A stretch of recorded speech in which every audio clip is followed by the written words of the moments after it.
Hey everyone, Kevin Atwal here for Close Look. I hope you're all doing well. I'm at Bombay Say in Surrey, sitting next to a very young, inspirational, talented young woman. Her name is Amanda John. She's the epitome of a very well-rounded individual. Amanda John, how are you doing? Tell us a little bit about yourself and what takes up your time on a day-to-day basis, most of your time on a day-to-day basis. Okay, well, firstly, thanks for having me on the show. So currently I'm studying at Langara College. I'm 20 years old. And I'm studying my undergraduate in BSc in Health Sciences, and I plan on transferring to SFU in the summertime. So yeah, basically school takes up my days pretty much Monday to Friday. School, school, school. School, school, school. And so what do you plan on doing with your undergraduate with Health Sciences? What are your sort of career aspirations with your education? Okay, well, ever since I was a kid, I've always had that dream of going to medical school. So yeah, I'm planning on doing that hopefully in the next few years, finishing up my degree, and then yeah, eventually maybe applying to UBC Med, and if not there, hopefully somewhere else in Canada. So yeah, that's what I plan on doing. Very cool. I know applying to medical school takes a lot of dedication and a lot of passion, and it's not just top-notch grades. What sorts of extracurricular activities do you do besides going to school that would help with your resume on the application for medical school?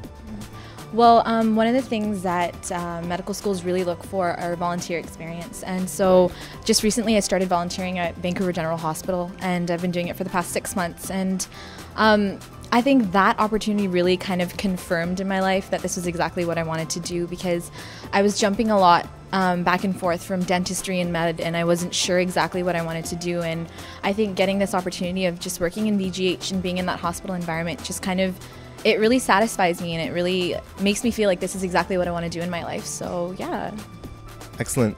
What sort of specific area do you volunteer in? What field at VGH? Well, currently I just got moved in my positioning. I work as a wayfinder, so basically patients and visitors that come to the hospital, or people that are coming for appointments or whatnot, and if they're lost in the hospital, I help them with information or taking them to the different wards in the hospital. And basically I have to be familiar with a lot, and I don't know if you've been to VGH or not, but it's a very big hospital, so it takes a lot of getting used to. So I'm still getting used to the whole environment, but I'm slowly getting there. So it is a very big hospital. I have been there, and I'm glad that you're doing what you're doing. It's very inspirational, and that's definitely going to help with your application to medical school, not just having top-notch grades, but extracurriculars that add to you being a well-rounded individual.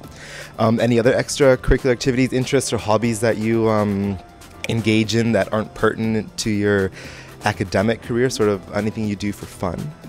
Well, actually, I'm a dancer. I have been dancing since I was 5, so that's kind of been carried on with me since I've been a child, so for 15 years now.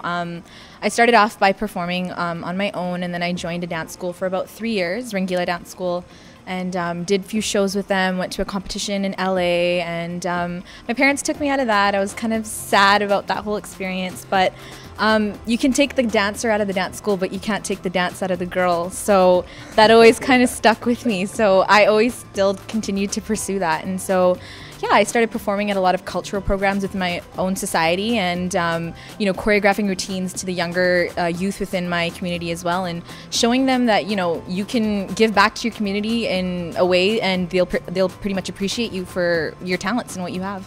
I had the privilege of watching you perform at Galetown Roundhouse for Vancouver Celebrates Diwali, and I must say that was a fantastic performance. How did you get involved with that dance team, and what's it called, and what's it all about?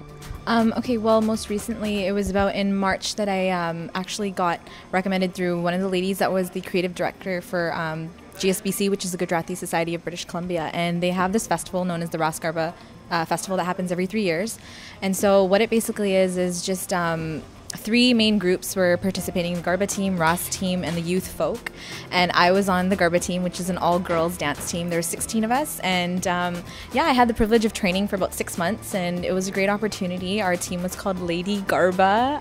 Lady Garba? Lady Garba, a spin-off of Lady Gaga. So our routine and our outfits and our costumes and our makeup was kind of outrageous to kind of spoof off of the whole Lady Gaga theme, because she's completely outrageous. So I saw them. They were super colorful, and if I'm not mistaken, I actually haven't had a chance to ask you yet, but I'm going to just give my own opinion. I think that you guys look like tropical birds. Right. Is that right? Right. Actually, we had pink and yellow costumes for 8 girls and purple and green costumes for the other 8 girls. So the theme was flowers and birds, and it was kind of telling the story of Radha and Krishna and their love story. So that's basically why we had the 2 separate colors, and why you would see feathers coming off of off of 8 girls and flowers and vines coming off of the other ones. So yeah, that was pretty much what we were doing.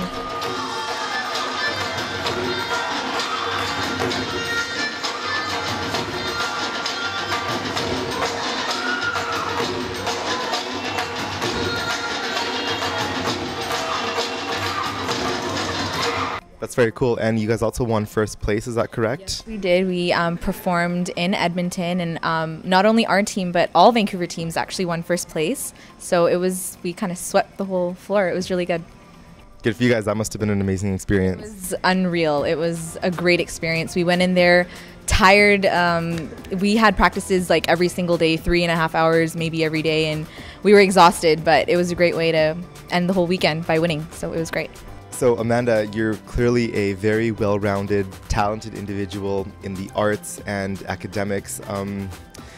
I thought just a few questions ago I was sort of reaching the entirety of the iceberg, but apparently you just have more and more stuff to tell. I think I just reached the tip of the iceberg. Any other interests, hobbies, extracurriculars that you engage in?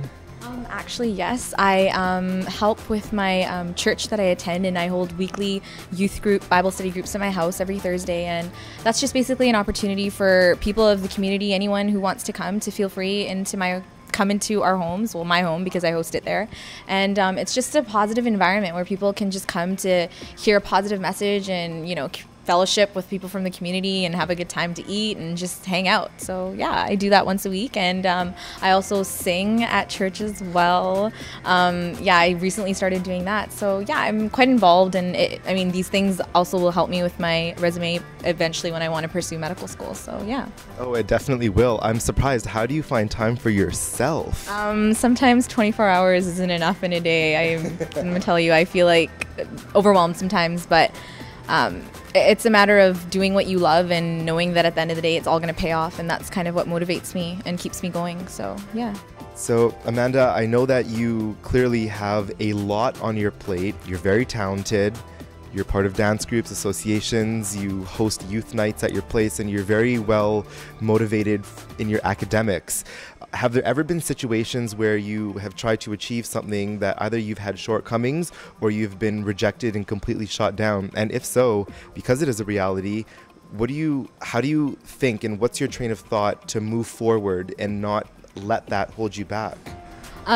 Life's not always handed on to you in a silver platter, and I think that's the reality of the society that we live in. And you're gonna get shot down. You're not always gonna achieve everything to the full potential that you want to, but I'm a believer in everything happens for a reason, and when one door closes, there's always another one that's open. So God will place you in a path, and if that's not the narrow path that you're going to go through, sometimes you have to take twists and turns to get where you want to go. So always look at the positive out of every single negative situation and take out whatever positive things that you can gain from that. So yeah. Excellent advice. And I know there are people that are watching that are aspiring medical school students or aspiring professional dancers, professional singers. What could you say to them? A positive message to let them know that they can reach their full potential and that they don't have to settle for second best. They could be first. What would you say to them? Something inspirational, something that keeps you going. Something that keeps me going. Follow your dreams, honestly. Like, I know it sounds so cliche and maybe everyone says it, but it's the honest to God truth. No matter what anyone says to bring you down, if you have talents, if you have a drive and a determination to do something, don't ever let that fire die down within you. Always keep it fueling however way that you feel that you need to keep it fueling, and keep going, because you will be able to achieve whatever it is that you want to do, and don't let anyone convince you otherwise, because there's always haters out there that are going to tell you that you can't do it. But like I said before, you got to take the positive out of every single situation, no matter how negative it can be. So yeah. Right. I feel that the haters should just crawl under a rock and stay there and let us all positive people move forward. It was very inspirational and motivational talking with you. I'm very glad I had a chance to sit down with you. I consider myself privileged because I'm definitely going to walk away from this a wiser person. Thank you very much for taking the time to share with us, with me and the viewers, your story. Thank you so much for having me. It was a great pleasure.